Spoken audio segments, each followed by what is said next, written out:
Boa noite, pessoal. Sejam bem-vindos aí, então, ao nosso canal Terça Livre. São 19 horas e 10 minutinhos aqui do dia 19. Já é o terceiro hangout do dia. Hoje a gente teve um hangout com o ator Sandro Rocha, falando um pouco do perigo que o Brasil está correndo com esse negócio de lei de imigração, com a lei do abuso de autoridade.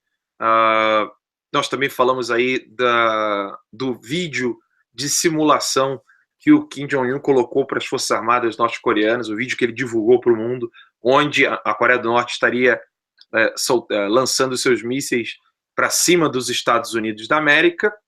Entretanto, a vida não é feita apenas da política, não é feita apenas de guerra, não é feita apenas de conflito, e, na verdade, tudo isso inicia na cultura. Eles dominam a cultura e destroem toda a nossa base civilizacional.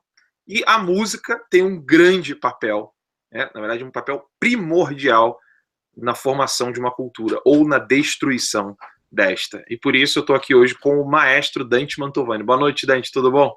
Boa noite, Alan. Tudo bem? Graças a Deus. E você? Tudo jóia? Tudo bem. Aqui está um pouquinho friozinho aqui no sul, mas hoje não está tanto, né? Ontem estava 10 graus. São Paulo é sempre calor. Sim, sim. E eu que sou carioca, então passo um grande aperto. Pois é, tá passando apertado aí, né? Sim, sim. Mas, Dante, vamos lá. A primeira pergunta que eu gostaria de fazer para você, e vou dizer aqui para os nossos internautas, coloquem aí #pergunta, para a gente poder colocar aqui no nosso chat privado aqui, eu poder ler essa pergunta para o Dante. Eu vou iniciar com a pergunta, Dante. Qual é o papel da música na formação ou na destruição de uma cultura? Bom, Alan, em primeiro lugar, gostaria de parabenizar você aí pelo canal Terça Livre, né? Tá cada vez melhor, cada vez crescendo mais. Isso é sinal justamente de que a programação tem estado cada vez melhor e o nível tem melhorado gradativamente, né? Assim como a abrangência e a relevância, né, desse trabalho. Então é um grande prazer estar aqui com você. E já caminhando para resposta dessa pergunta, uma pergunta importantíssima, né? Já vem logo de cara para a gente dar o tom aqui da nossa conversa.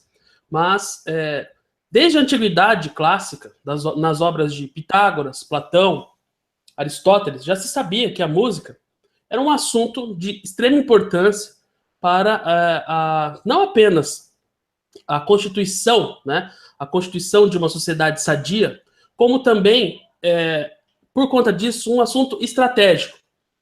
Então é o seguinte, o próprio Platão dizia que a música deveria ser um assunto de Estado, a educação musical deveria ser um assunto de Estado. E hoje em dia se pensa exatamente o contrário. Não, a música é algo subjetivo, né? É algo subjetivo. Então cada um gosta do seu estilo de música e isso aí basta por si só. Não precisamos oferecer uma educação musical de qualidade, porque isso é uma matéria de gosto pessoal. Nada mais equivocado do que isso.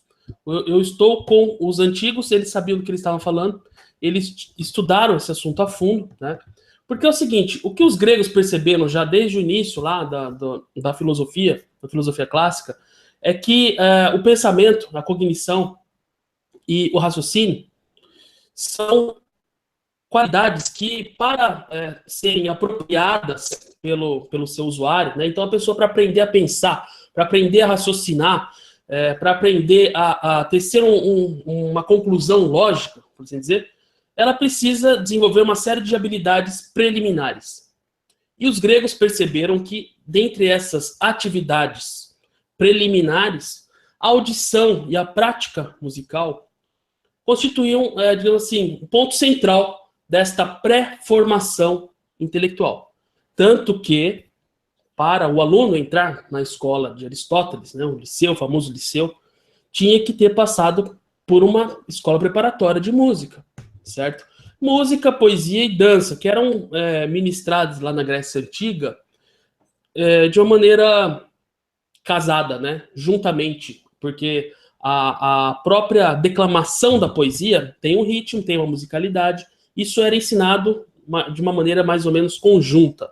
Então a música estimulava a dança, estimulava com isso a própria coordenação motora e vários aspectos da constituição do raciocínio, uma vez que trabalha também a música com a coordenação motora. O que é a coordenação?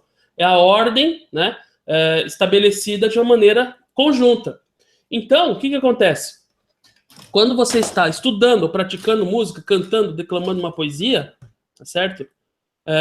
Você está coordenando uma série de operações, uma série de faculdades, uma série de habilidades mentais, cognitivas, espirituais. E isso desenvolve, digamos assim, em última instância, a própria inteligência. Portanto, veja como é grave isso, essa pergunta que você me coloca, e a importância dela. Um povo que não tem uma educação musical, logicamente, por conta de tudo isso que eu falei agora, não sabe pensar. Não sabe pensar. Então, quer dizer, a educação musical, ela é pré-requisito para o povo pensar corretamente. Entende a gravidade? É uma coisa seríssima, seríssima. E hoje em dia, o que nós temos? Nós temos um desleixo total. No Brasil, é uma tragédia, porque o brasileiro tem uma mentalidade, às vezes, muito imediatista. Quer fazer só aquilo que dá dinheiro. Então, estudar música não dá dinheiro, mas não é para dar dinheiro, é para te ensinar a pensar, para te ensinar a desenvolver o raciocínio lógico, desenvolver uma sensibilidade, um conhecimento amplo acerca da realidade, certo? Então, a importância para o desenvolvimento da cultura de um povo é fundamental. Isso já era sabido lá na Grécia Antiga, tanto que Pitágoras, né, um filósofo que veio lá antes de Sócrates, uns 3.500 anos atrás, que o cara viveu, também falava isso, a escola pitagórica, que influenciou muito o desenvolvimento da música, inclusive, certo?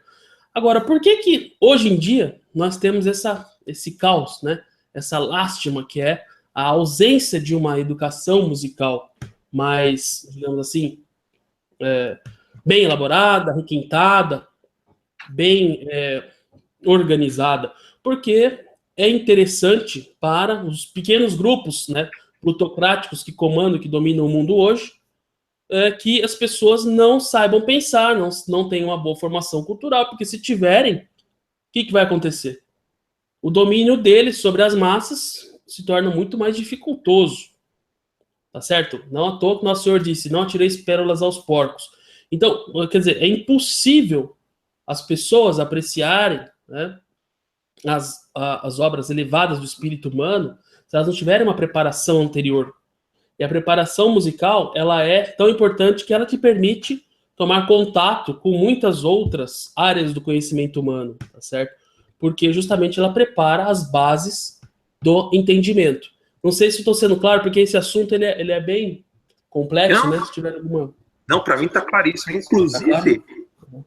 Eu gostei aqui do comentário do Marcos Tostes. Ele botou assim, ó, ainda sobre a Coreia do Norte, vocês viram o vídeo que eles usam a música para demonstrar caso uma bomba seja jogada nos Estados Unidos. A produção musical era grandiosa, porque o vídeo que a gente colocou aqui da Coreia do Norte, ele usa todo um estilo de música mais clássico, mais aquela coisa de marcha também, usa metais, né? Todo um conjunto de metais, coral, aquela coisa grandiosa, tudo isso para poder realmente controlar aquela massa que ele tem ali na mão, que são os militares. Então, daí, muito bem colocado, Marcos Tostes, né, sobre a música.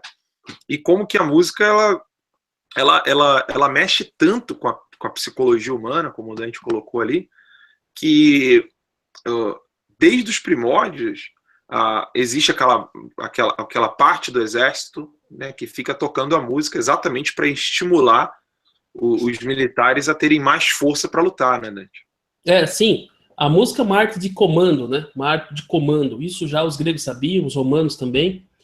E tanto que, você falou o caso dos exércitos, né? Você veja que os grupos sociais, principalmente de jovens, de adolescentes, eles se vestem hoje em dia de acordo com a música que eles ouvem. Por que eles fazem isso? O pessoal que ouve rock, por exemplo, tem uma vestimenta característica. O pessoal que ouve reggae, né? O pessoal que ouve funk, eles têm as roupas, o modo de falar, o modo de expressar. A música é uma arte do comando. Ela comanda nossas ações. Tá certo? Então, por exemplo, se você está pensando em organizar a sociedade, você é um político, um estadista, e você despreza o poder da música, o poder de organização, o poder de conscientização e de tomada de posição das pessoas, você realmente está desperdiçando um recurso valiosíssimo, certo? Tanto que, se você olhar, por exemplo, na história, os jesuítas que vieram para o Brasil para colonizar, cristianizar aqui os povos indígenas, começaram o serviço através da música, porque eles não sabiam a língua dos caras, os caras não sabiam a língua deles. Eram canibais, antropófagos, né? Se matavam uns aos outros lá, era um caos, uma coisa terrível, né? Quando a realidade que os jesuítas encontraram aqui. Então eles chegaram na mente dos indígenas, na alma, porque são seres humanos, têm alma como nós, e conseguiram cristianizar através da música. Por quê? Agora eu vou dizer o porquê. Porque a música se dirige ao entendimento humano sem passar pela mediação do intelecto. Porque o entendimento humano, ele abrange o intelecto, mas ele abrange outras faculdades também. Percepção, intuição, né? a parte sensorial, a própria parte espiritual, empatia. Então, a música se dirige diretamente, digamos assim, à alma, sem necessitar da mediação do intelecto. Então, você passa valores através da música, sem necessitar, por exemplo, de um discurso, de uma propaganda, de algo que demandaria muito mais esforço. Então, é uma fantástica ferramenta de modificação do comportamento humano, tanto para o bem quanto para o mal. Compreende? Você citou o caso da Coreia do Norte aí, né? O Thiago falou. Na China, durante a Revolução Cultural, Mao Tse-tung fez o quê? A partir de 76, né? Revolução Cultural na China. O Mao Tse-tung reuniu lá o partido e falou: nós vamos agora acabar com todas as influências da cultura ocidental, porque são nocivas e estimulam um comportamento burguês anticomunista, né? Antissocialista. A primeira coisa que eles proibiram foi a música clássica, porque a música clássica justamente dá essa dimensão espiritual mais elevada. Então, a pessoa que... Olha, era proibido tocar Beethoven na China, na época do Mao Tse-tung. Por quê? O Mao Tse-tung não era besta, ele entendia, ele era um grande estrategista, sabia muito bem que se as pessoas tivessem acesso à alta cultura, elas não iam concordar com as imposições ditatoriais do Partido Comunista, né? Tanto que os próprios dirigentes lá do Partido Comunista criaram um movimento contrário ao Mao Tse-tung, né? Que deu, inclusive, origem a esse movimento agora de abertura para o capitalismo, digamos assim. Tudo bem que eles têm o controle lá completo dos meios de repressão, tudo, mas abriram mais do que na época do Mao Tse-tung, né? Então, essa dissidência, eu acho que o pessoal fala assim, esse Mao Tse-tung tá maluco, vai destruir com tudo aqui, então vamos colocar ele para correr, né? A mulher dele também foi assassinada depois. Mas, enfim, ele tentou banir a música clássica da China, não deu certo. Tanto que hoje a China é uma grande potência musical. Também não à toa, a China hoje é o país onde mais cresce o número de cristãos, porque ainda há martírio, né? Então, mata os cristãos, nasce mais cristão, né? Os mártires são as sementes do cristianismo, né? Expande o cristianismo. E a música é a mesma coisa, porque a música, inclusive, eu demonstro isso no meu livro que está para sair, daqui a pouco eu falo um pouco desse livro, mas a música ocidental surgiu dentro da Igreja Católica, tá certo? Surgiu como uma forma de auxílio na liturgia. Então, todo o desenvolvimento da música ocidental, ela tem, digamos assim, na sua própria constituição, um aspecto sacrificial, um aspecto solene, um aspecto sagrado, um aspecto litúrgico, porque a liturgia é justamente, né, a cristalização desse aspecto sagrado, da celebração ritual, né, do sacrifício eucarístico, tá certo? Então, toda a história da música tem essa marca. Então, a relação entre a grande música ocidental e a própria religião cristã é umbilical. E, não à toa, é combatida por regimes ditatoriais, certo? O Stalin, por exemplo, na União Soviética, ele tinha um ministro chamado Zhdanov, que era uma espécie de censor oficial do Partido Comunista, equivaleria ao nosso atual ministro da Cultura, mas ele era lá comissário do povo para assuntos culturais, uma coisa assim. E a teoria do Zhdanov, que influenciou inclusive muitos artistas, digamos assim, aqui no Brasil e em outros países que sofreram influência do bloco soviético, Zhdanovismo ou realismo soviético, né? Que era submeter a arte justamente às necessidades do Partido Comunista e da Revolução. Então, transformar a arte em peça de propaganda. Mas isso até existe uma vertente contrária ao realismo socialista dentro do próprio movimento marxista, comunista, de modo geral. Porque é uma coisa que esvazia, é tão óbvio que isso esvazia a arte, que o próprio pessoal marxista falou, não, isso aí não pode se aplicar, né? Mas na União Soviética era aplicado. E foi aplicado em outros países sob a órbita da União Soviética, e chegou isso aqui no Brasil também. Então a arte tem que servir ao partido, tem que servir à ideologia comunista, em primeiro lugar. Aí, o que aconteceu? Surgiu uma polícia do pensamento. Uma polícia do pensamento. Você veja, por exemplo, o caso daquele grande escritor russo, Boris Pasternak, né? Que escreveu aquele famoso livro. Agora fugiu o título do livro, mas ele foi muito perseguido por causa desse livro. Acho que Girassóis da Rússia, se não me engano. Muito bem. Boris Pasternak ele teve que se exilar, mudou para a Inglaterra, porque senão iam matá-lo, porque o romance dele tem algumas críticas ainda muito veladas, né, ao regime soviético. É isso mesmo, Gerações da Rússia. O nome do livro. Então, existe essa polícia do pensamento, para que a arte não pudesse passar os valores contrários ao regime totalitário em questão, no caso, a ditadura comunista soviética.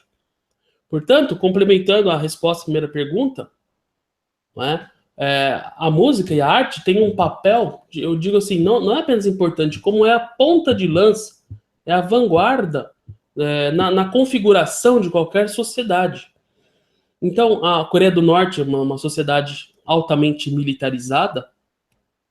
Não à toa eles colocam essas músicas militares aí para estimular o povo a marchar em rumo ao objetivo do regime, certo?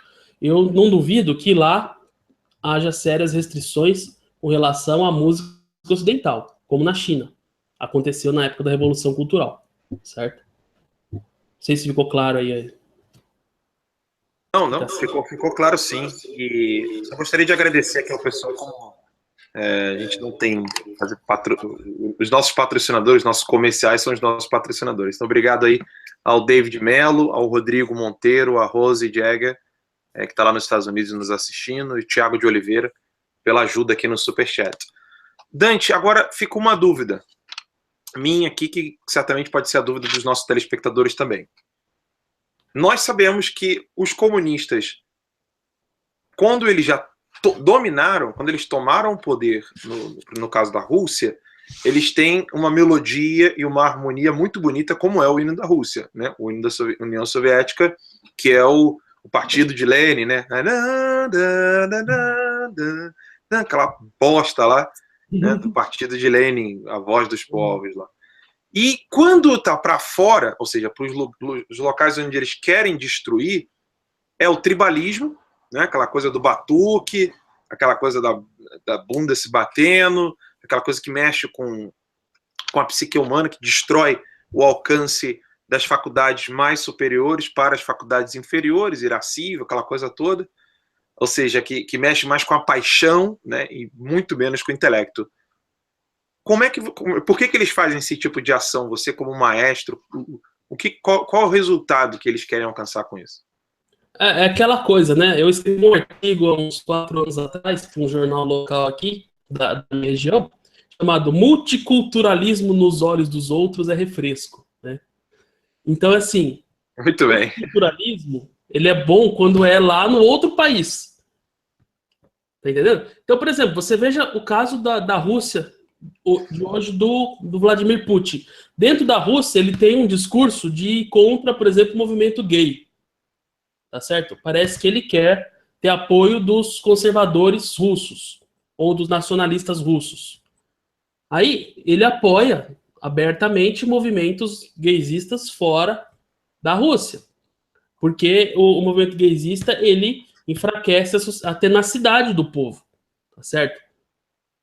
Se a pessoa tem a tendência homossexual, tal, não tem nada contra, mas, por exemplo, uma política que estimula isso, né, de fato, objetiva um enfraquecimento da masculinidade, da virilidade. Isso enfraquece, por exemplo, o exército, né? É evidente isso.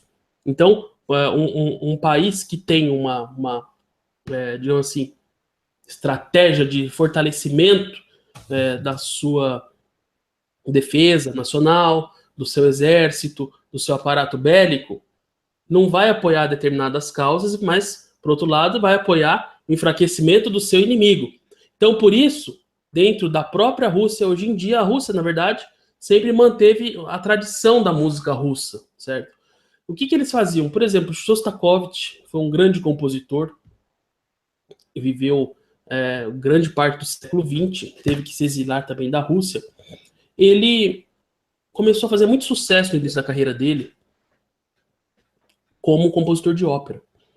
E o Zhdanov foi lá, o próprio Stalin assistiu a ópera dele, Romeu e Julieta, e os dois ficaram confabulando, pô, esse cara tá fazendo muito sucesso, não podia destacar muito, né? Então eles inventaram lá que ele tava com muita influência ocidental, que tinha que ser mais russo, e perceberam que o cara era um livre pensador, né? Uma pessoa tinha um intelecto acima. E o que acontece? O socialista, ele quer nivelar tudo por baixo, né? O socialista tem que ter... Então não pode aparecer muito, não pode se destacar muito no cenário socialista, né? Então eles jogam com essas ambivalências o tempo todo. Se o cara está se destacando muito dentro de uma estética que agrada muito o povo, então não, peraí, esse cara não é muito domável, então a gente não pode, a gente tem que podar. Mas por outro lado, o Bolshoi continuou, o teatro lá de São Petersburgo continuou, a ópera de São Petersburgo continuou apresentando os clássicos da Rússia, da música russa. Porque eles usam o nacionalismo conforme lhes é favorável. Agora, lá nos outros países, os países da África ou da América do Sul, eles colocam não apenas os agentes deles, mas também dinheiro para estimular condutas internacionalistas. Isso aconteceu na música brasileira também. Tivemos aqui um compositor chamado Cláudio Santoro.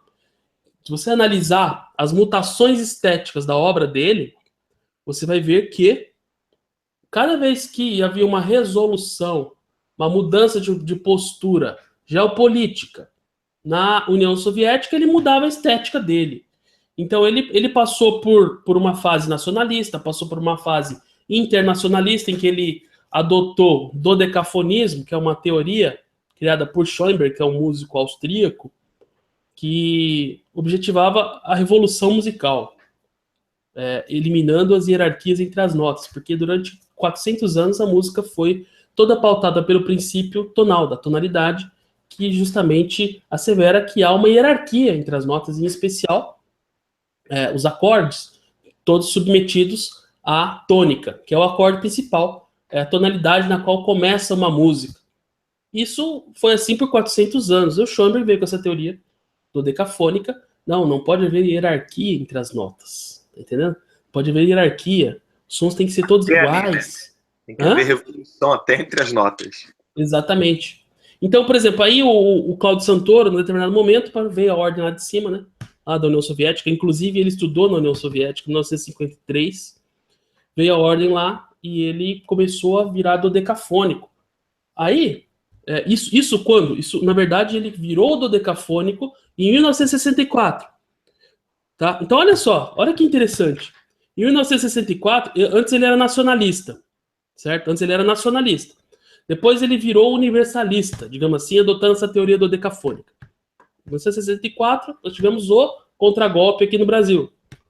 Então, deve ter vindo a ordem lá de Moscou, dizendo o seguinte, olha, agora o Brasil está seguindo uma linha nacionalista, então você tem que ter uma estética internacionalista para enfraquecer o nacionalismo brasileiro, enfraquecer o regime militar, porque é contra o nosso regime soviético aqui.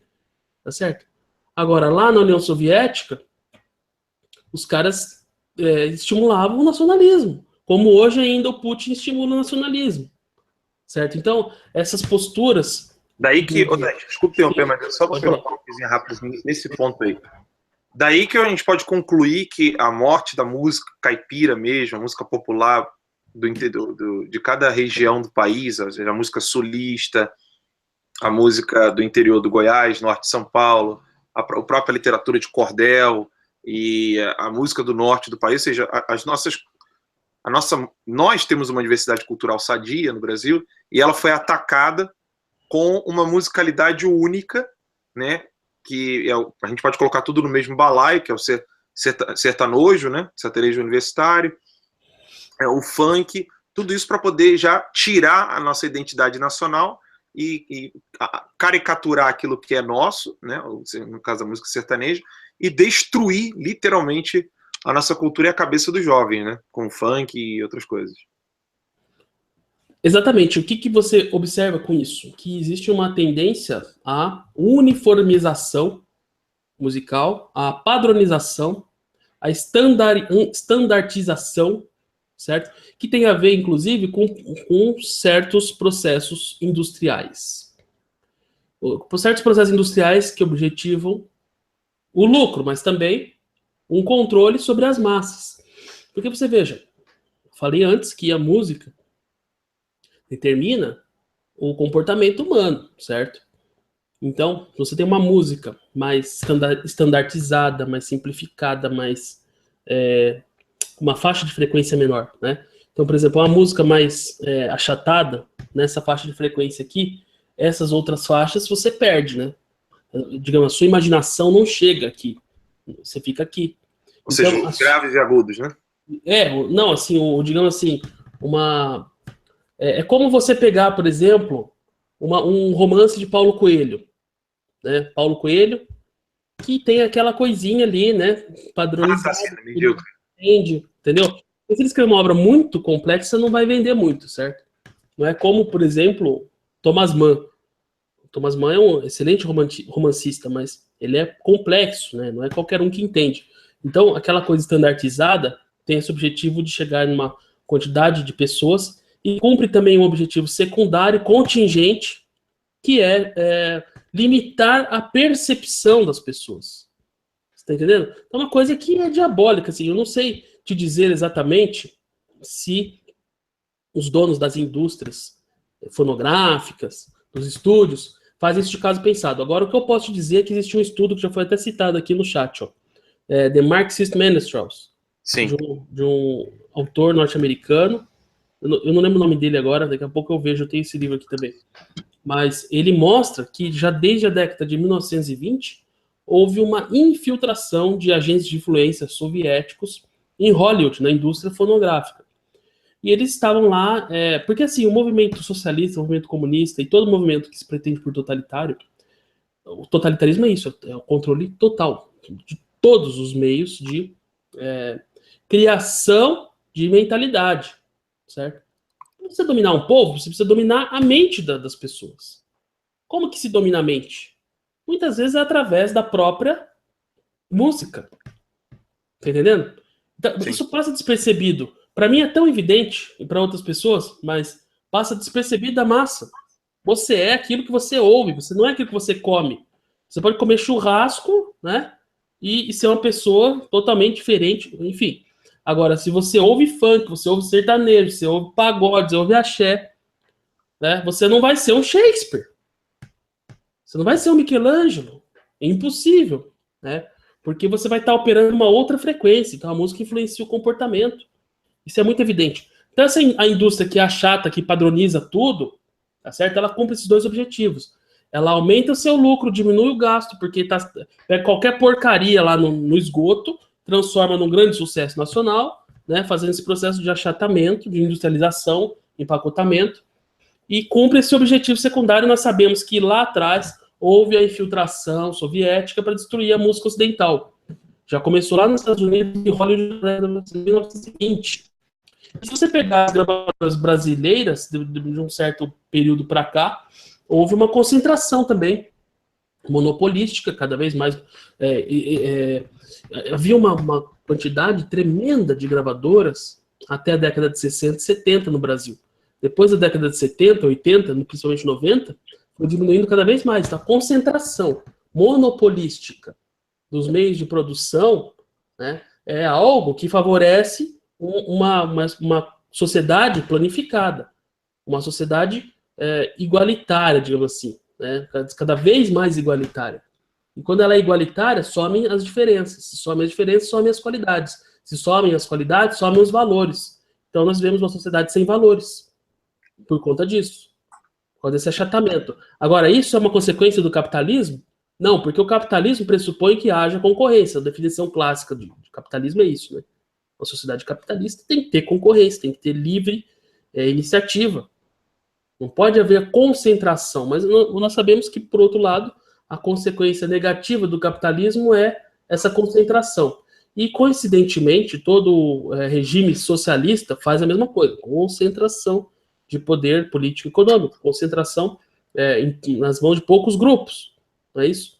E isso gera essa padronização e essa onda igualitária. E nós temos que tirar da mente essa ideia errada de que igualitarismo é algo bom. Temos que pensar igualitariamente. Não, a coisa mais sem graça é tudo igual, tudo sem diferença. Então a música igualitária, isso que nós temos hoje, né? Ela iguala e nivela tudo por baixo. Então não surgem grandes capacidades, grandes habilidades e grandes valores. Outro dia eu estava andando na rua aí, ouvi uma música, né? Tocando na rádio, que é uma coisa assim, a mulher entra no motel, pega o marido dela lá com outra mulher, e agora você vai morar aí, não sei o que lá, uma coisa assim, baixo nível. E as pessoas ouvindo isso enquanto trabalham, você imagina. Sim, tá louco. O que vai povoar o imaginário dessas pessoas? Não é? Então deixa é isso que está acontecendo. Deixa eu agradecer aqui o pessoal no Superchat aí, teve o Thiago Oliveira, o Carlos Brasil e a Sandra. Obrigado pelo apoio aí. E também acabei perdendo o nome do rapaz aqui, ele acabou colocando o nome do autor, que é David Nobel, né? Isso, David Nobel, exatamente. David Nobel, no livro The Marxist Minstrels. Dante, para quem quiser aprofundar sobre esses assuntos, num Hangout a gente não tem como fazer isso. Você vai abrir vaga no teu curso aí? Como é que vai ser? Pois é, eu estou com vagas abertas no meu curso. Eu coloquei o prazo hoje para inscrição até o dia 19 de abril. Então, até o fim do dia aí, até meia-noite por aí, estarei recebendo inscrições, porque eu tenho um número limitado de vagas, né? Então, o meu sistema de transmissão, ele limita a quantidade de pessoas que podem assistir ao vivo. Então, para a pessoa participar ao vivo das aulas, eu dou aulas, discuto esses assuntos e outros, e dou uma formação completa, desde a parte de teoria musical, mas não fico nisso, porque a grande maioria dos cursos hoje em dia trabalham mais a teoria, né? Ou a teoria ou a prática. Ambas são importantes, mas eu trabalho a teoria, a prática, a filosofia, a história, a estética, tá certo? E faço essas comparações. Nós estamos fazendo aqui, né? Os meus alunos, eles já fazem isso. Se você pedir para eles analisarem, por exemplo, a situação da música lá na Coreia do Norte, na China, eles conseguem fazer uma análise desse tipo que eu estou fazendo aqui, né? Que a gente está meio que falando generalidades, mas para a gente entender isso a fundo, nós precisamos estudar algumas coisas. Por exemplo, né, o surgimento da música na igreja na Idade Média é um assunto que eu aprofundo bastante no meu curso. Outra coisa que eu aprofundo bastante é a questão da harmonia, o estudo dos acordes, a relação disso com os afetos, sentimentos humanos. Temos aulas de contraponto, de análise, técnica vocal, canto, porque a voz humana é um instrumento natural com o qual todos nós nascemos. Então nós não temos a desculpa, mas eu não toco nenhum instrumento, eu posso aprender a cantar. Então um dos aspectos que eu trabalho é a técnica vocal, e também a análise musical, análise de partituras, análise de obras. Então, muitas pessoas perguntam se podem fazer esse curso sem ter conhecimentos musicais prévios, né? E, de fato, é possível porque eu criei uma metodologia que favorece tanto as pessoas que já têm conhecimento musical quanto as pessoas que ainda não têm. Então, para o aprofundamento dessas questões, eu vou colocar o link aqui, ó. Tem o seminário de música, né? Eu pensei, inclusive... Seminariodemusica.org, né? Seminariodemusica.org. Pensei, inclusive, né, inicialmente, como uma espécie de um complemento para quem está estudando filosofia no seminário de filosofia, porque o professor Olavo sugere a audição de músicas, né, no COF, e eu sou aluno do professor Olavo também, há vários anos, e sempre... soube dessa importância da música para a compreensão de uma série de assuntos, né, até mesmo ligados à filosofia, porque a filosofia é justamente essa disciplina que nos auxilia a pensar em várias áreas do conhecimento, né? E azeitá-las de modo a fazê-las fazer sentido, né? A gente consegue entender, por exemplo, o que se passa na ciência, o que se passa nas artes, o que se passa nas religiões. A filosofia é uma espécie de tônico para a nossa inteligência, né? E a música justamente nos permite desenvolver esse lado mais espiritual, esse lado mais intuitivo, esse lado, mas também um lado mais intelectual, certo? Então eu pensei esse curso já como um complemento para quem está estudando filosofia, para quem já é músico, para quem ainda não é músico, para quem quer começar a aprender música.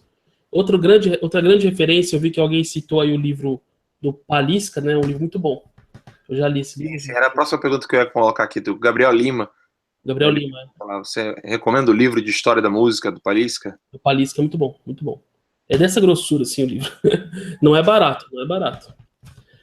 E veja só, né? Mas a gente tem que fazer uma série de referências das pessoas que nos influenciaram. Então, eu sou muito influenciado por essa forma de pensar do professor Olavo, né?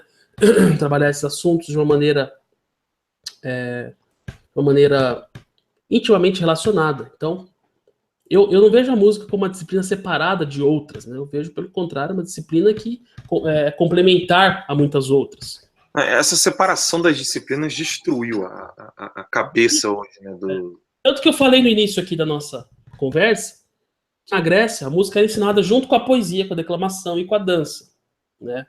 Era entendido uma coisa só. Isso estava na base, inclusive, das encenações, na tragédia, na comédia grega, as tragédias de Sófocles, Ésquilo, enfim, né? Porque justamente era uma etapa formativa importante na vida grega.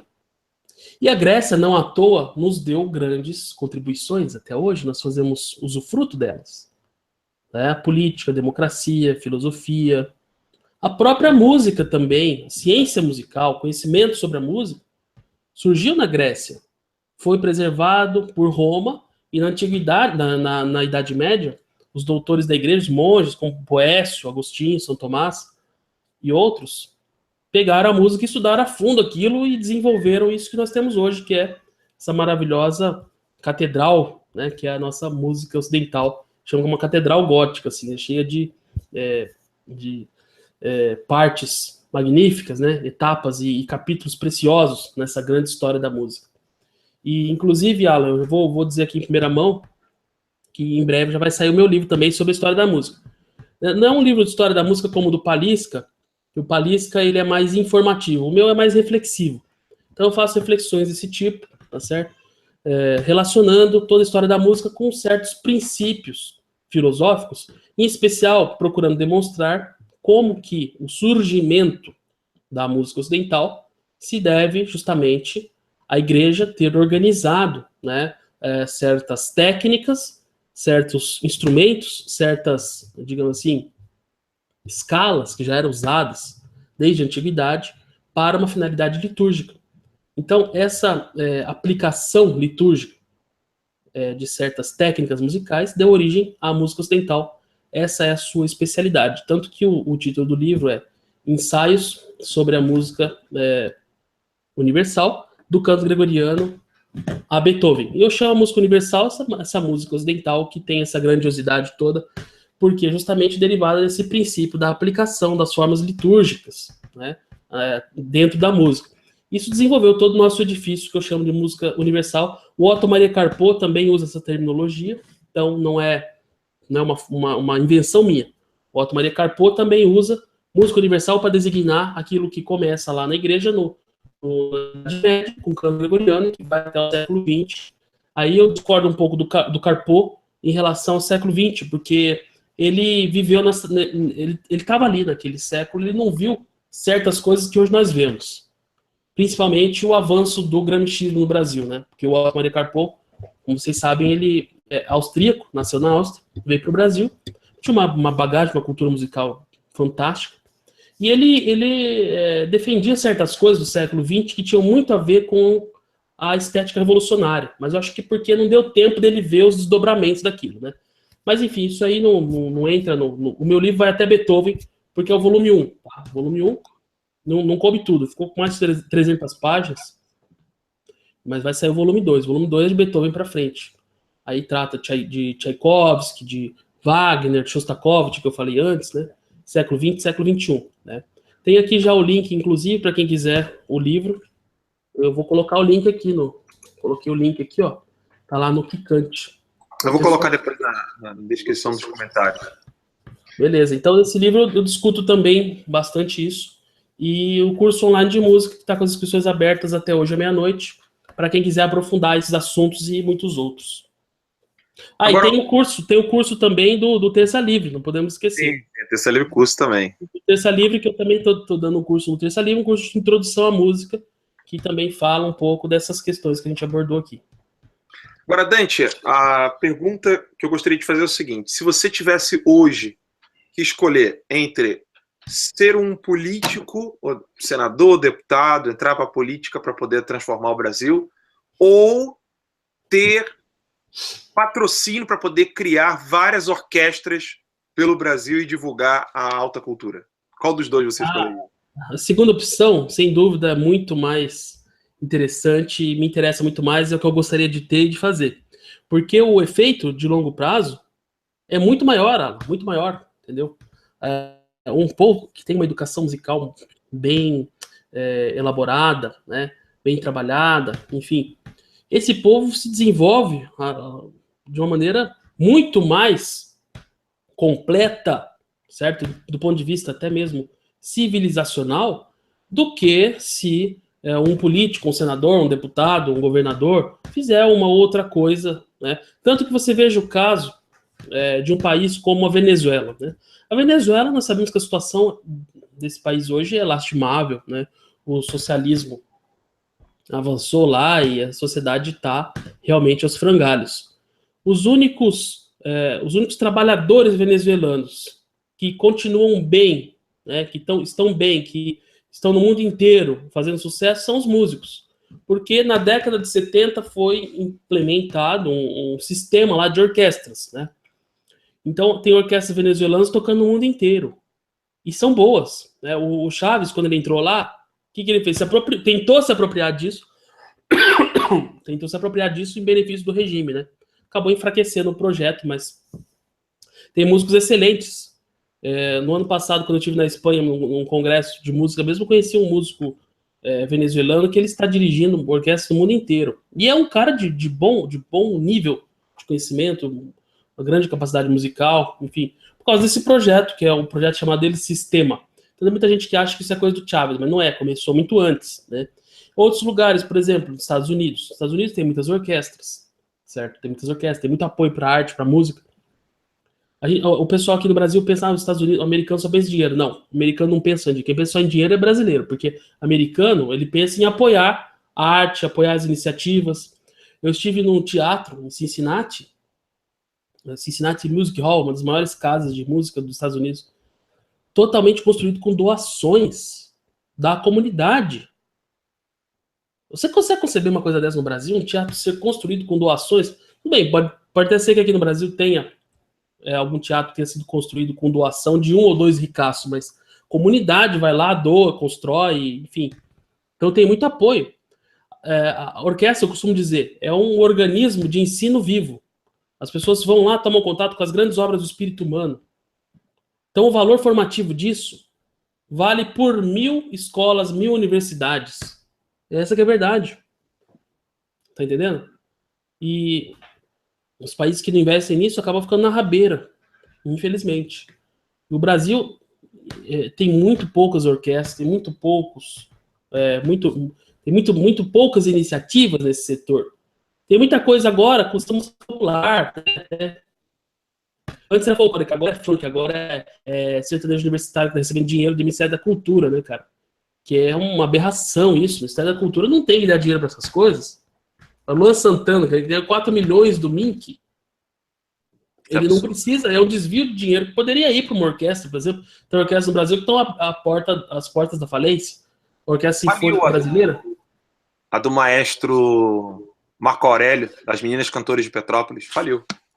Fechou? Fechou. Falta de incentivo. Olha aí, é um coral de excelência, top, altíssimo nível. Eu assisti muitas apresentações deles, fantástico, fantástico mesmo. A Orquestra Sinfônica Brasileira, que é lá do Rio de Janeiro também, várias décadas em funcionamento, está também para ser fechada, porque não conseguem pagar o salário dos músicos. Agora, vai pagar salário de deputado, de governador, de assessor parlamentar, isso tem muito, né? Isso tem muito dinheiro. Para pagar os músicos, não tem. Uma questão de prioridade. Então, assim... Sim, você mencionou aí que o pessoal pensa que os Estados Unidos só pensa em dinheiro. É. Olha, realmente, só quem nunca pisou nos Estados Unidos da América, quem nunca foi para lá, é que não sabe que os Estados Unidos têm aos montes ações sociais que ultrapassam qualquer número na Europa e no Brasil, e na Ásia e no Oriente Médio. Entendeu? Ações sociais que existem nos Estados Unidos são absurdas. E eles financiam ações sociais no mundo inteiro. Né? Os americanos. Né? As pessoas precisam separar o que é o governo e o que é o povo. Né? É. E ações sociais, ações culturais, ou seja, a promoção da alta cultura, música clássica, pintura, escritor. Ninguém fica sem publicar um livro nos Estados Unidos. Você mete crowdfunding, rapidinho você coloca. Aqui no Brasil a gente fica penando e tem que postar no Facebook, tem que chorar nos vídeos, tem que falar, por favor, ajuda a gente precisa de um livro, que nem eu quero fazer aqui, até aproveitar aqui, fazer mais uma publicidadezinha hoje aqui. Isso aqui eu não recebi por isso, tá? Cabe lembrar. Isso aqui é porque é um amigo e porque eu sei que o trabalho dele é excelente. Isso aqui é do Christian De Rosa, Transformação Social, como a mídia de massa se tornou máquina de propaganda. Livro aqui, ó, a editora Estudos Nacionais. Esse livro aqui, vocês precisam ler esse livro. Então, assim, você tem que ficar se matando. O Dante até agora vai fazer um próximo... vai lançar um livro e a gente tem que ficar aqui, sabe, num sacrifício. E não é porque o nosso... não é porque nós temos o Estado que se mete na nossa vida, que rouba o nosso dinheiro por meio do imposto, etc. Não. É porque o brasileiro é mesquinho mesmo. Ele não solta ali R$10, R$20 para ajudar num livro que vai ajudar o filho dele, o neto dele, a esposa, os vizinhos, os parentes, todo mundo, para poder elevar a cultura desse povo. Né? O Dante, eu duvido, o Dante, eu fico nu e faço live se a gente conseguir fazer um crowdfunding de uma apresentação de orquestra assim, em alto nível no Brasil.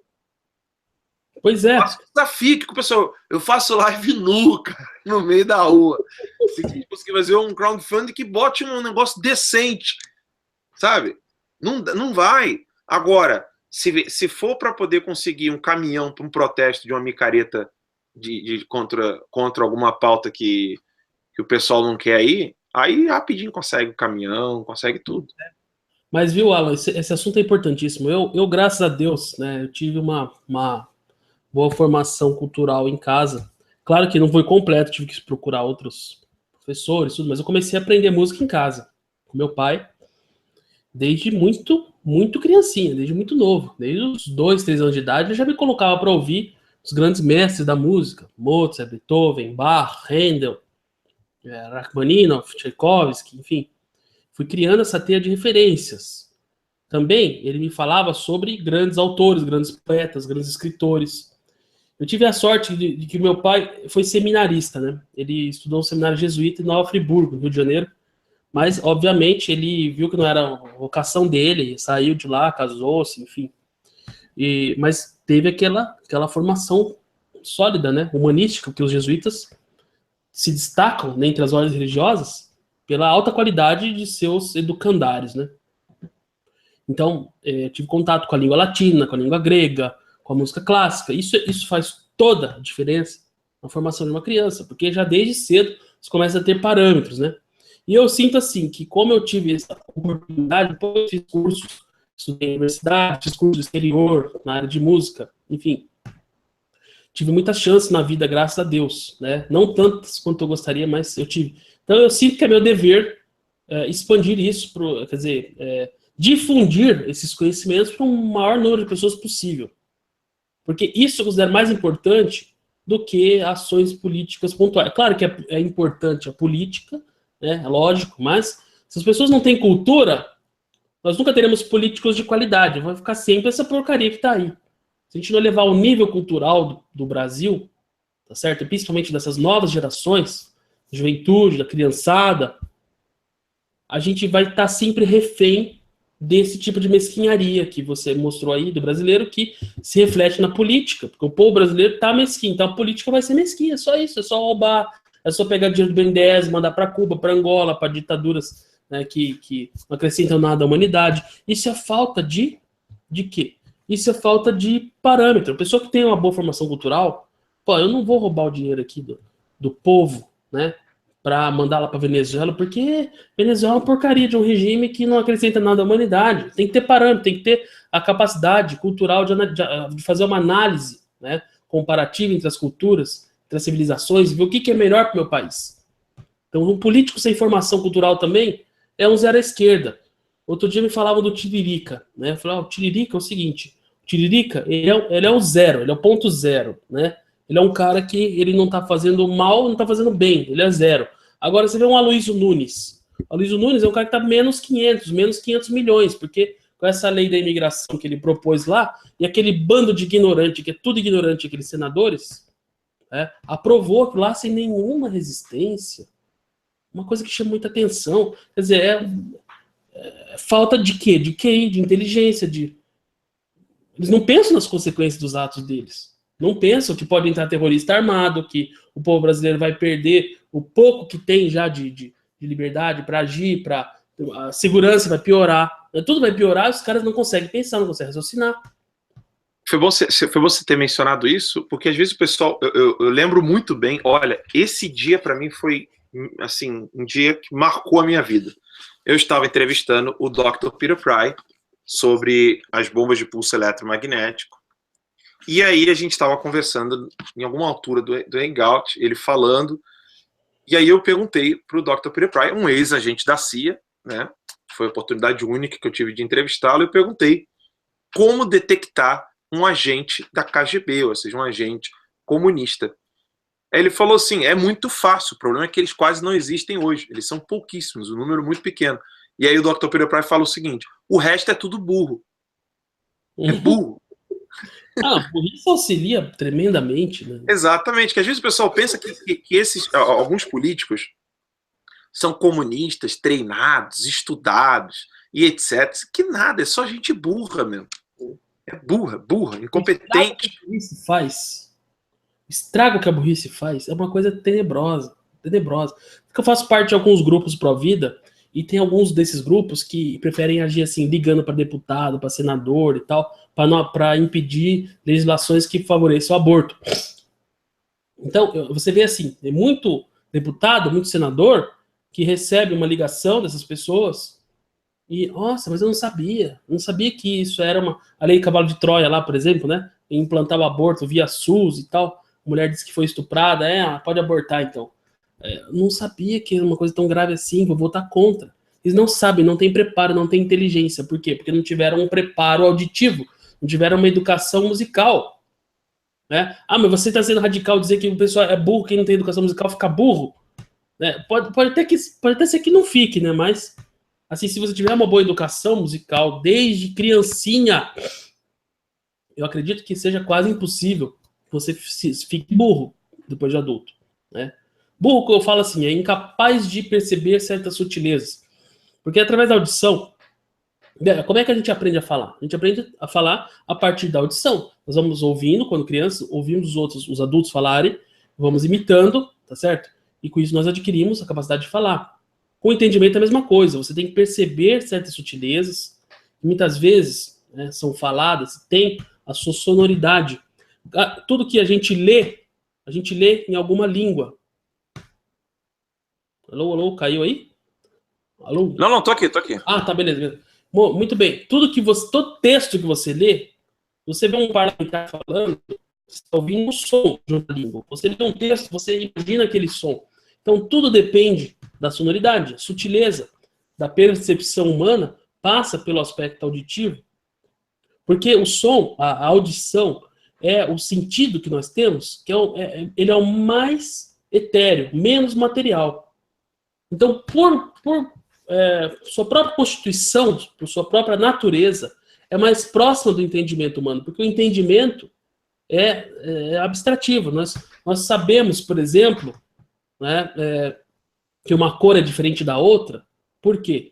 É por uma abstração que nós fazemos, né? Ou nós sabemos a qualidade de algo que nós pegamos, se é rugoso, se não é. Nós sempre estamos abstraindo para entendermos as coisas. Já a sonoridade, ela já é mais abstrata, porque muitas vezes nós escutamos o som e não sabemos nem de onde vem esse som, mas nós estamos escutando, certo? Então nós temos que ter, pela nossa experiência, a capacidade de identificar esse som, saber o que ele significa. E inicialmente isso é uma questão de sobrevivência. Por exemplo, se você ouvir um som, por exemplo, de um leão rugindo, você não sabe o que é um som de um leão rugindo, o leão rugir do seu lado, você pode ser devorado por ele. Tá entendendo? Então a capacidade de discernimento auditivo sempre foi uma questão de sobrevivência para a espécie humana. Uma vez que essa capacidade não é trabalhada, porque você acha, por exemplo, os homens primitivos lá, homens da caverna, vamos colocar assim, esses caras, né, tinham que trabalhar a audição. Eles tinham que, através da própria, sabiam se estava se aproximando uma presa, um predador, o inimigo, o choro do filho no caso da mulher. Então essa educação sonora, essa educação musical, essa capacidade auditiva está intimamente relacionada à percepção e à aquisição do intelecto, é algo que sempre foi trabalhado. E agora, curiosamente, na época que nós temos mais recursos à nossa disposição, ela é praticamente desprezada pelas grandes massas, pela grande maioria das pessoas. Tá certo? Então nós temos o dever prioritário de educar as pessoas musicalmente. E eu não vejo limite de idade. Tanto que eu tenho alunos de várias idades no meu curso online de música, a gente discute essas questões a fundo, né? E muitas pessoas... Porque os alunos vão colocando, né, o que eles estão precisando ali, né? Vão, exatamente. A necessidade. Eu não nem músico dos meus alunos, né? Mas a gente discute esses assuntos a fundo. Porque justamente a gente... eu quero formar difusores, né? Eu quero que essas pessoas possam difundir esse conhecimento. Porque só assim nós vamos mudar alguma coisa. Não adianta achar que a política vai mudar. Ela pode mudar uma coisinha ou outra, é muito sutil. As mudanças profundas vêm da cultura. É impossível ser de outra forma. É impossível. Nós tivemos, por exemplo, todo um período, né, em que as sociedades ocidentais se organizaram a partir da filosofia do Evangelho. Tem até uma encíclica papal que trata disso, né? Não lembro qual agora, mas fala que houve uma época em que os povos se organizavam à luz do Evangelho. Então a cultura estava favorável a isso. Existia uma cultura que foi... Leão 13. Qual que é a encíclica? Leão 13, aquela em francês, que ela não foi escrita em latim, ela foi escrita em francês, acho que eu sei qual que é. Foi Leão 13, se não me engano, que escreveu. Sim. Eu gostaria de colocar aqui um pedacinho de Handel, que é uma das músicas que eu mais gosto dele, que é aquela Brahma Vermille Vite, interpretada pelo Philippe Jarouski e a Núria Rial, aquela espanhola. Vou colocar aqui pro pessoal poder ouvir só um pouquinho aqui. Fica à vontade.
que dá de deixar tocar a música toda aí, mas era só para o pessoal poder ter um gostinho aí de ouvir Handel. E aí fica aquela pergunta clara, né, Dante? Se uma criança cresce ouvindo Handel, lendo autores clássicos, dominando a inteligência, o raciocínio, tem como um cara desse depois acreditar em lorotas e burrices, que hoje a política está tomada? O Congresso não tem quase ninguém que sabe ler, escrever e usar pronomes corretamente. Tem como isso? Olha, eu acho que se a gente fizesse um exame de língua portuguesa lá no Congresso Nacional, né, valendo o mandato, todo mundo perderia o mandato, né? Mas, para responder a sua pergunta, a pessoa que cresce ouvindo Handel, Bach, lendo clássicos, essa pessoa fica imunizada contra a burrice. Entendeu? Fica imunizada. Eu garanto isso. Eu garanto isso. Se você tem filho pequeno, né? E você coloca lá Handel, coloca Bach, ensina o menino a ler os grandes clássicos da língua portuguesa, né? Eu indico um poema muito, muito bonito, fácil de decorar, que até as crianças conseguem decorar, que é o Juca Pirama, Gonçalves Dias. Eu sei porque eu decorei isso quando eu era criança.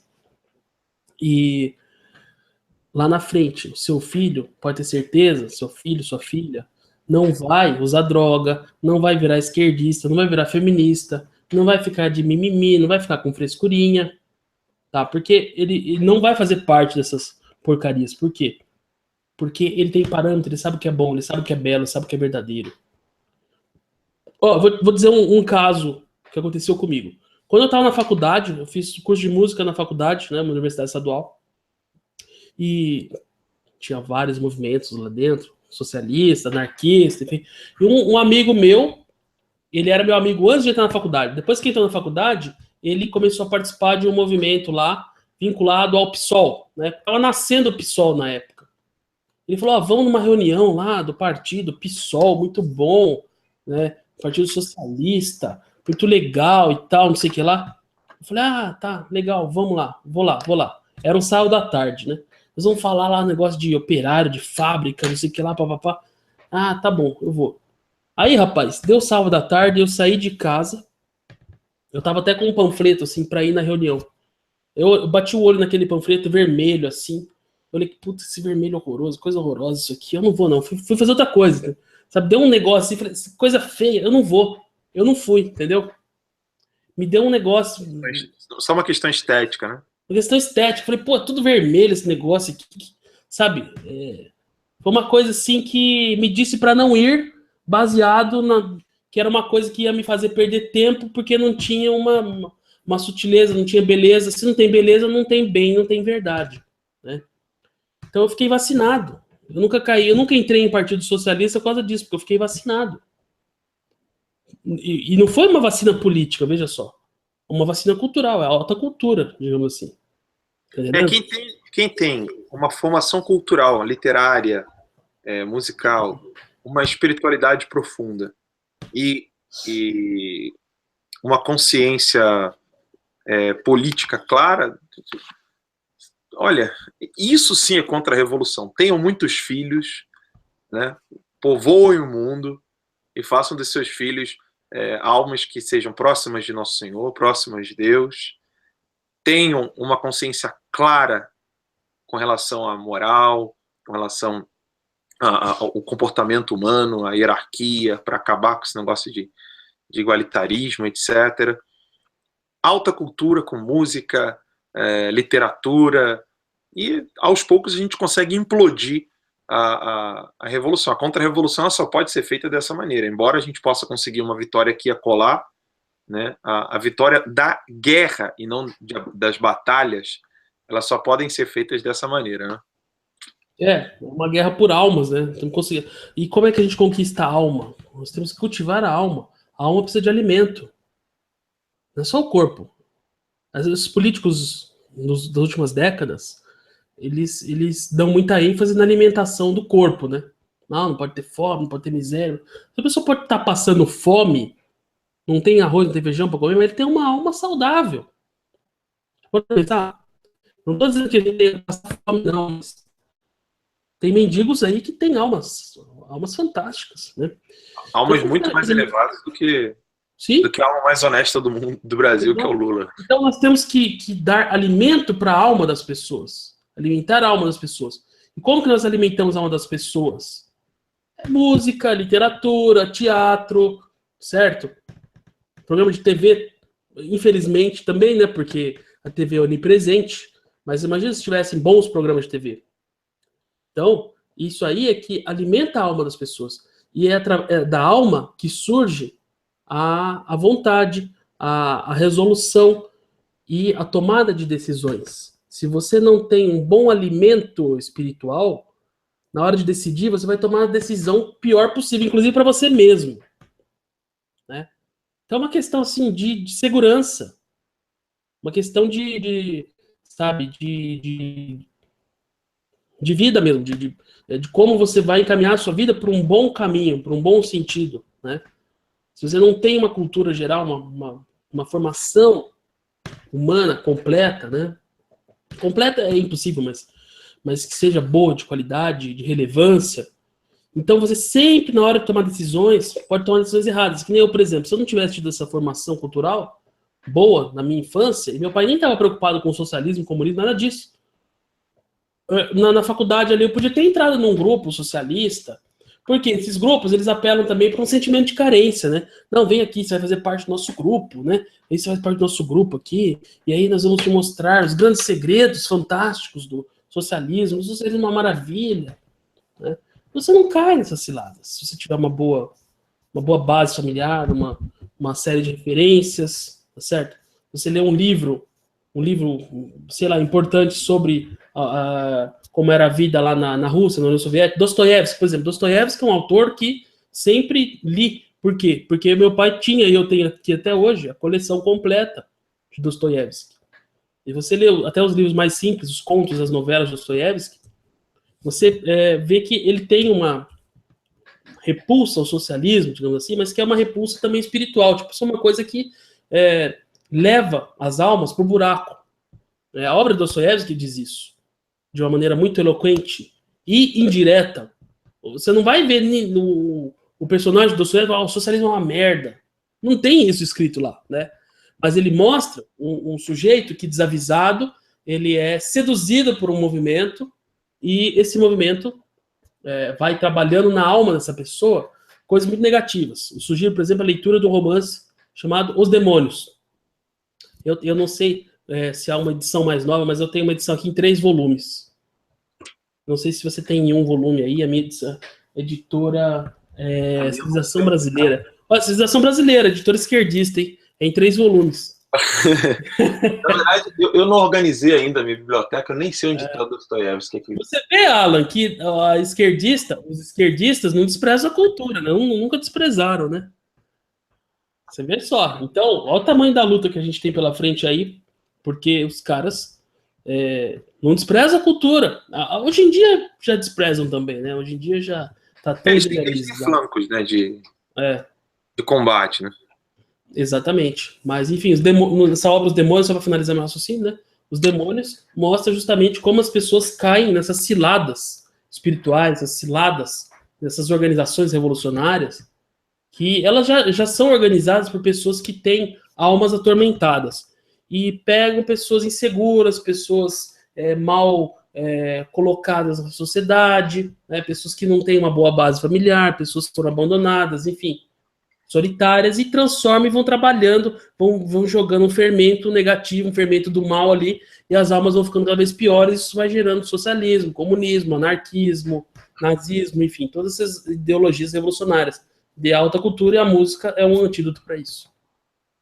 Eu gostaria de ler aqui esse comentário do Alês, né? Alês Pessoa, Alessandro, lá de BH, nosso amigo aí.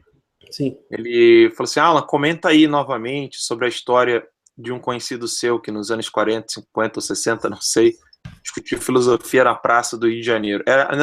Aconteceu o seguinte uma vez, para você ver como que quando a gente tem alta cultura, a coisa muda.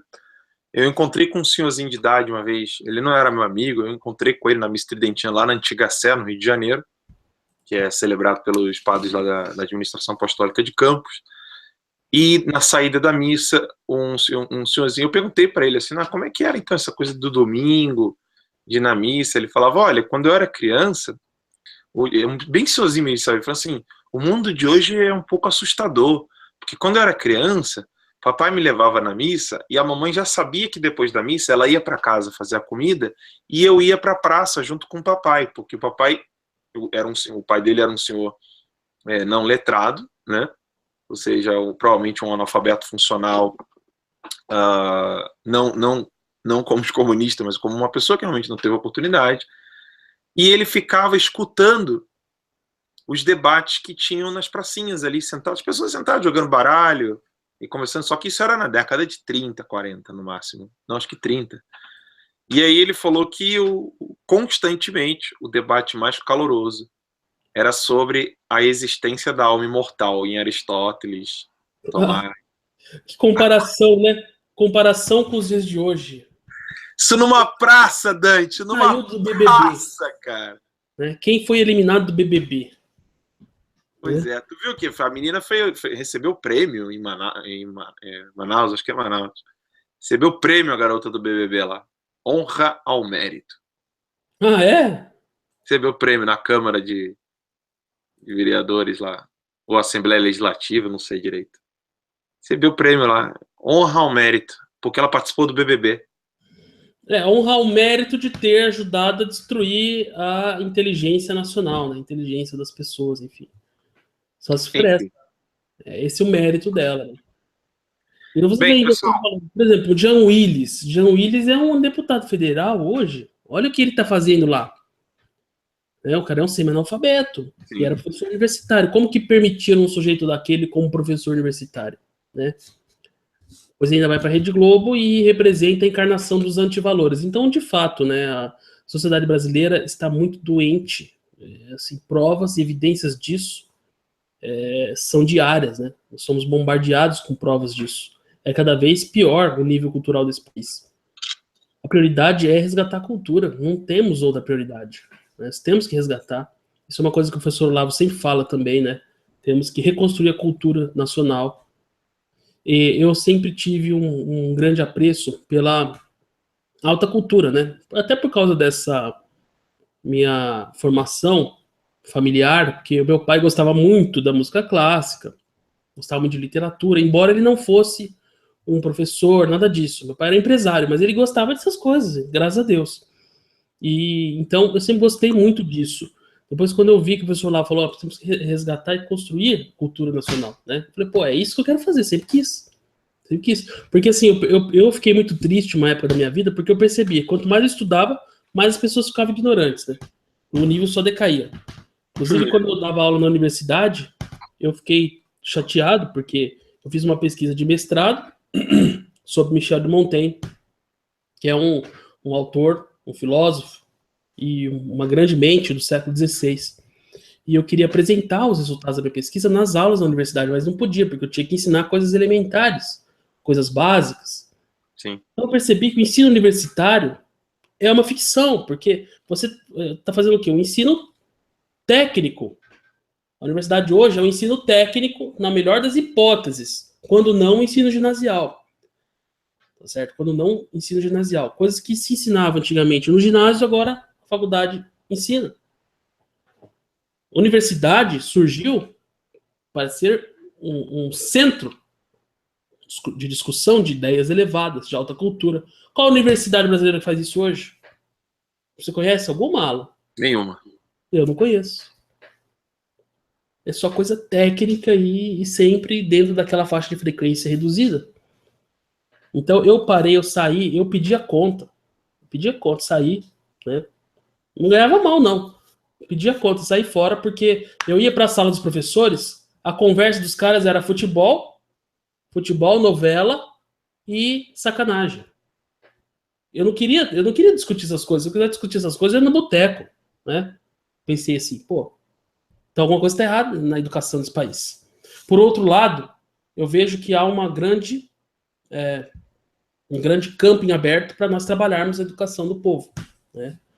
Temos que trabalhar isso. As pessoas que estão nessa área têm realmente que montar cursos, dar palestras, publicar livros, artigos, revistas, sites, quanto mais melhor. Porque nós temos uma massa imensa de pessoas que precisam ser educadas.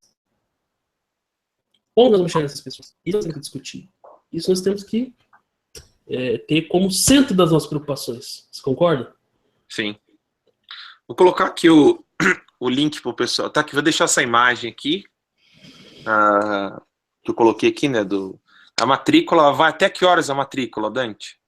Ó, eu vou estar recebendo matrículas até por volta da meia-noite, 1 hora, por aí. Então Aí, tá bom, se pessoal. Fica aí se preencher todas as vagas, aí já não tem mais. Não vai ter mais vagas, né? Se sobrar alguma vaga, de repente a pessoa se inscrever amanhã, até consegue participar do curso. Mas Tá, então... as minhas vagas são limitadas e não são muitas, porque eu não consigo transmitir para muita gente. Porque é uma plataforma que eu tenho que a pessoa consegue fazer pergunta ao vivo e tal. Posso até estudar alguma outra plataforma aí, mas por enquanto é a que eu tenho. Então não tem vaga para todo mundo. Por isso que eu tenho que colocar um prazo, um limite aí, né? Tá, deixa eu perguntar ao pessoal do chat, tá conseguindo ver a imagem direitinho aí, ó, seminariodemusica.org. Se o pessoal puder me avisar aqui no chat se tá aparecendo direitinho aí. E aí eu gostaria de colocar aqui, agradecer, né? Obrigado, Dante, mais uma vez, por estar aqui conosco. E aí eu vou colocar como para terminar aqui, a música de novo do Handel aí, o pessoal gostou. Deixar ela terminar aí, a gente termina o Hangout. Beleza? Beleza? Obrigado, então, Alan. Um grande abraço. Fica com Deus aí. Parabéns pelo canal, que tá muito bom. Eu que agradeço.